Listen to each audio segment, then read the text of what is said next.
Por que algumas crianças, se eu pegasse aqui o meu papel, né, um papel, e pedisse para dobrar, algumas no meio, depois dobrar de novo, até ficar bem pequenininho, algumas crianças iam fazer isso perfeitamente, e outras não. Por quê, né? Então, isso é algo que foi me provocando. Por mais que eu tenha toda uma vida, né, de mestrado, doutorado, esteja fazendo pós-doc, eu sou professor de educação básica, trabalhei 19 anos na mesma escola, só saí da escola que eu trabalhava, que infelizmente, por causa da pandemia, a escola fechou, mas trabalhei 19 anos na mesma escola. E ali, como professor de educação básica, né, de educação física, sou formado em educação física, dando aula, eu sempre perguntava, por que tem aquela criança ali que segue uma instrução corretamente e a outra não? Por que aquela segue?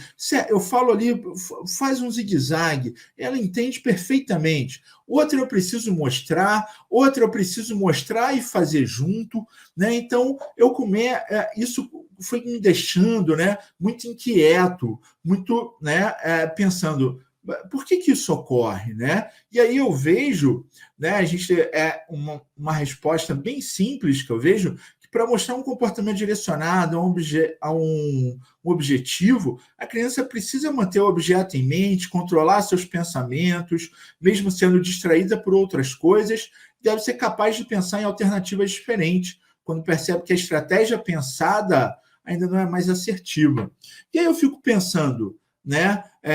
Será que ela tem as estratégias para o seu pensamento? Será que nós temos crianças que desenvolvem estratégias de aprendizagem? E aí eu começo a me questionar como professor de educação física, será que a gente tem realmente aprendizagem na nossa educação básica? Né? Quando a gente fala de ensino, né, na nossa escola, e aí a neurociências ela vai ajudar muito. Então, quando a gente pergunta, o que a neurociências tem a ver com a educação? Primeiro, ela vai acabar com alguns mitos que a gente tem quando a gente fala de aprendizagem. Né? Pode colocar aí no chat uma pergunta que eu faço, vocês podem responder pelo chat, bem tranquilo. Né? Se eu perguntasse, as pessoas aprendem diferente ou aprendem igual? Né? O que vocês me diriam? Né? Podem ir respondendo aí no chat, que a gente vai acompanhando. Né? Então, a gente acha, né, muitas das vezes, que cada um aprende diferente. Não, a aprendizagem é um processo igual. Né? A aprendizagem é igual para todos. É o mesmo processo igual para todos. Né? O que a gente precisa mudar, e aí o que a neurociências traz para a gente, é que a gente precisa falar em processamento de informação. Processar a informação pode ser um pouquinho diferente para cada um, mas a forma de aprender é igual. Então, uma das maiores contribuições que a neurociência tem a ver com a educação é entender que dentro da escola a gente não pode falar mais em ensino, a gente não pode falar mais em transmissão de conhecimento, a gente precisa falar em aprendizagem. Então, a neurociências com a educação, ela vem, acima de tudo, para desmistificar, para acabar com alguns mitos que nós temos, né? Como, por exemplo, quem nunca ouviu falar assim, vamos fazer um trabalho que vai utilizar o lado esquerdo do cérebro, vamos trabalhar o lado matemático, vamos trabalhar agora o lado artístico do nosso cérebro, né? Acabar com esses mitos, né? Que muitas das vezes a gente, infelizmente, ainda escuta, mas principalmente vai servir, né, para mostrar que o professor, não só o professor, mas os profissionais de educação precisam entender como é que funciona, como é que é esse processamento dessa informação, como é que se processa uma informação, como é que uma criança processa uma informação. E aí, quando a gente fala de uma criança processar uma informação, a gente está falando do desenvolvimento dessa criança. É entender como é que ocorre esse desenvolvimento né, dessa criança. É entender como ocorre o desenvolvimento do sistema nervoso dessa criança. Sabe?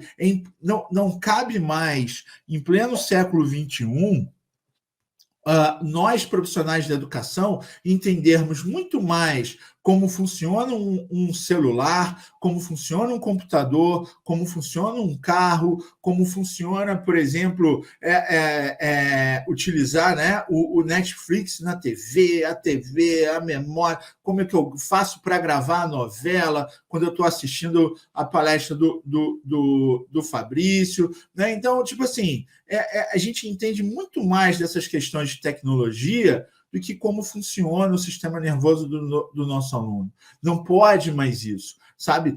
E aí a neurociência tem a ver com a educação para mostrar que, assim, ó, eu preciso entender de língua portuguesa, matemática, é importante eu ter essa competência técnica, ter esse conhecimento? Com certeza, porque o conteúdo que eu tenho que passar tem que ser correto, né? Eu preciso dominar esse conteúdo para ensinar, para poder fazer uma boa aprendizagem.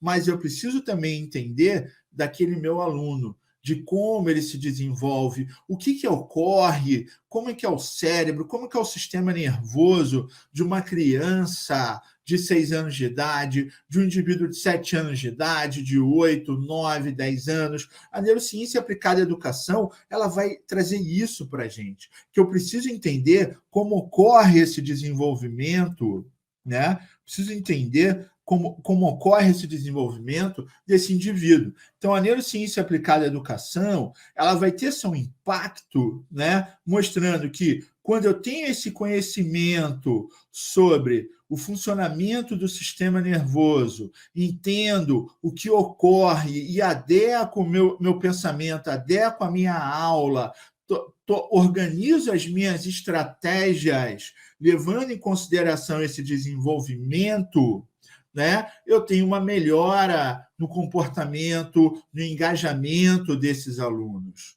sabe? Eu tenho um comportamento, né?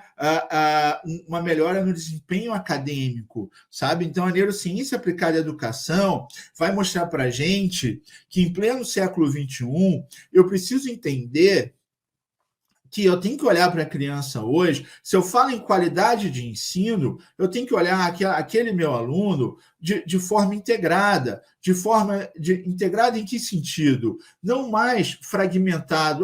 Isso é domínio cognitivo, isso é domínio afetivo, isso é domínio motor. Não. O que esse artigo aqui foi publicado em 2018, vai mostrar para a gente, né, esse artigo do Babinski e seus colaboradores. O que ele vai mostrar para a gente é que quando eu tenho o olhar da neurociência aplicado no meu planejamento, eu olho para aquele desenvolvimento, porque quando eu falo de desenvolvimento do sistema nervoso, quando eu falo do desenvolvimento da criança, ele envolve os aspectos cognitivos, motores e afetivos, ou emocional, socioemocional, né? E eu preciso entender, né, que nós somos um crush. O crush no sentido de fechamento. Então, quando você dá aquele coraçãozinho lá no Instagram, né, você fala o crush, é um fechamento, né? Ou seja, você fechou com aquela postagem, né? Você fechou com aquilo ali, você curtiu.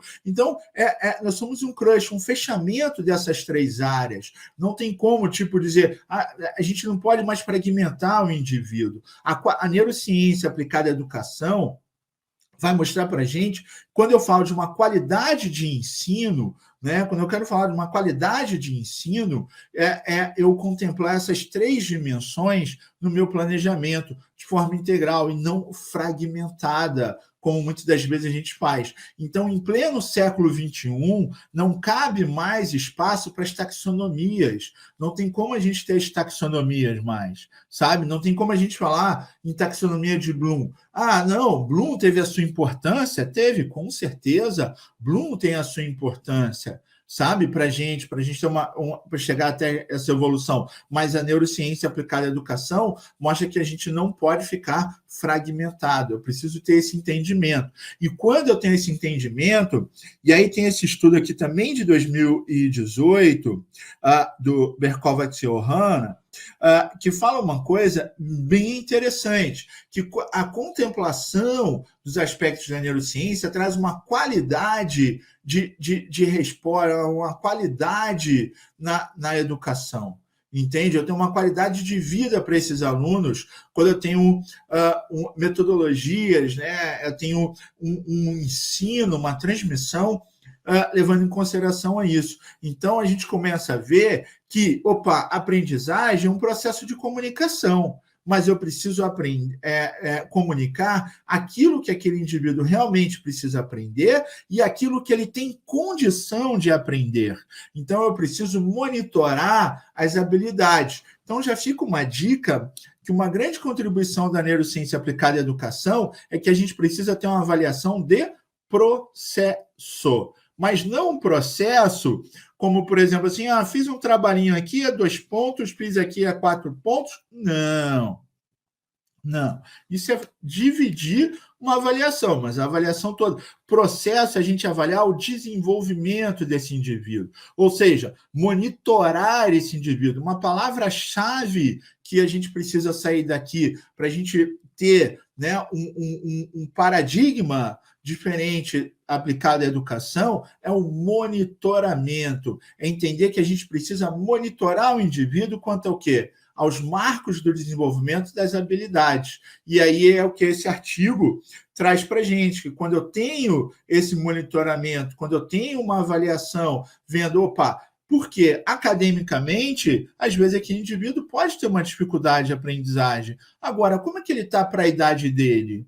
Né? Ele está dentro do esperado para a idade dele ou está abaixo do esperado para a idade dele? Então, a gente precisa ter esse olhar. Né? E quando eu tenho esse monitoramento, eu vou ter um planejamento mais adequado àquela realidade de alunos. E aí eu contemplo o que é o grande desafio da educação, que é a diversidade, galera, que a gente precisa ter um olhar da diversidade. Então, a neurociência aplicada à educação vai mostrar para a gente que a gente precisa olhar com a aprendizagem como o quê? Processamento de informação. Como eu processo aquela informação? E aí eu preciso ter práticas baseadas em evidências.